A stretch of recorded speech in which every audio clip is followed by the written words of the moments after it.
This time of the show, I'm always interested in the Second Amendment, and I'm kind of confused about it, as always. And that includes today. You've got So mail. I just saw this coming across the news desk. SAF victorious in the post office concealed carry case. Now, I tell you what, I remember way back when some enraged post office workers went crazy, shot somebody up, and ever since then, it wasn't legal, at least they thought it wasn't legal, to carry a firearm inside a post office. Bill, I think you guys disagree, don't you?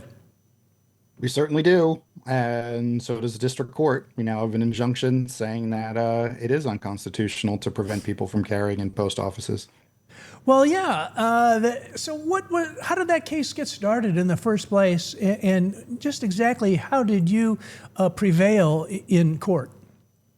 Sure. So it's been our position all along that there's no reason why people that need to go to the post office to pick up a package or mail a letter or make use of any of the other services that post offices provide have to disarm themselves before they not only enter the post office itself, but the entire post office property, which includes the parking lot, which means that people that have to conduct normal business, whether it's just for personal reasons or for their own small business or otherwise, have to choose between conducting that business at the post office or exercising their rights. Because there was no historical tradition of forcing people to disarm to go to a post office, we sued, saying that this law and the associated regulation violated the Second Amendment. And the district court in Texas agreed and has filed an injunction on our behalf, preventing the enforcement of these laws and regulations against our members. Now, I suppose if you are a individual business holder and you want to, put up a sign, don't come in here armed or whatever, your Subway franchise or whatever, maybe that's within your right, maybe not, I don't know. But since we're paying the bills for the post office, it didn't really make a lot of sense, did it, Bill? No, I mean, the government property is open to the public. Public property, you have to have a historical tradition of disarming people in that type of property in order for it to be constitutional. The post office is no different than the sidewalk or any other public property.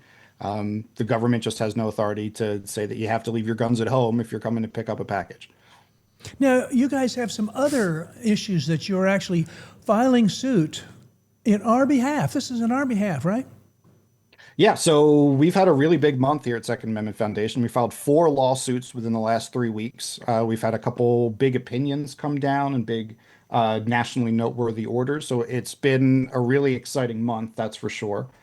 We filed our second challenge to the National Firearms Act. This one is in the Northern District of Texas. It's just like our prior case, which is called Brown v. ETF. This new one is called Jensen v. ETF.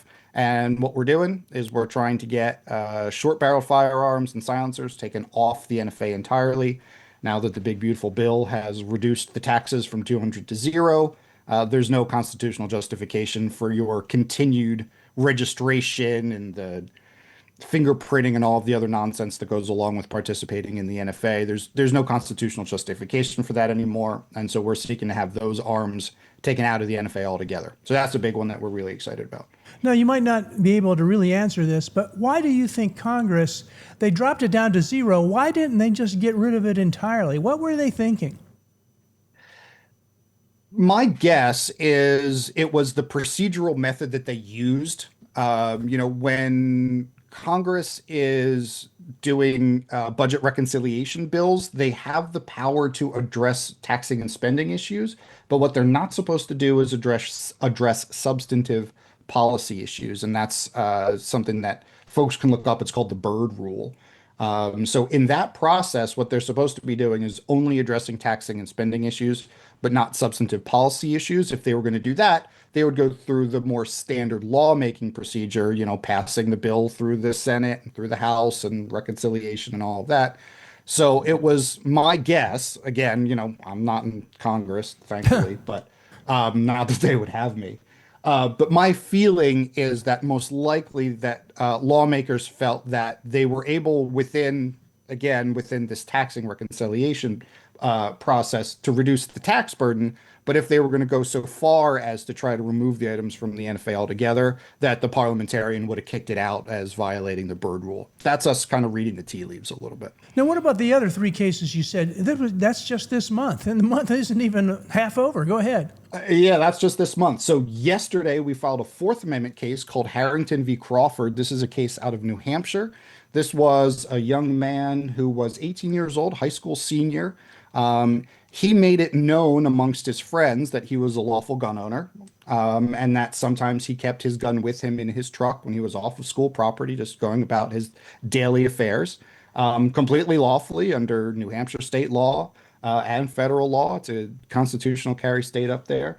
But he was telling some of his friends on the bus one day about how he keeps his gun in his truck sometime, and word about that got back to school administrators, who pulled him out of class and said, like, "Hey man, we heard you're a gun owner." And he said, "Yeah, what of it?"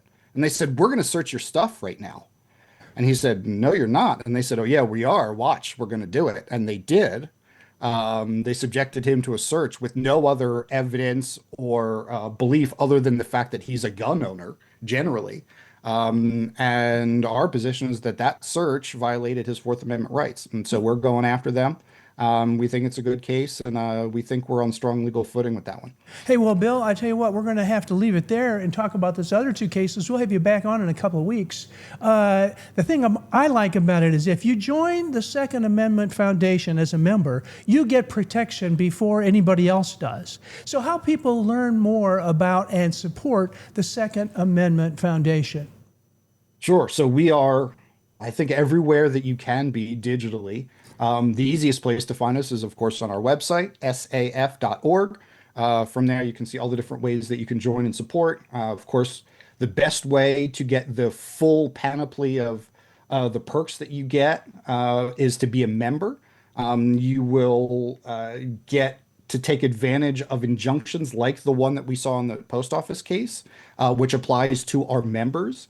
If you are a member. So, we bring these lawsuits on behalf of our members, and then when we win, the relief that we get flows to our members. So you want to be a member. So saf.org is the best place to do that. And then you can always get updates on all of the things that we're doing. We're currently in, I think, 54 cases all over the country.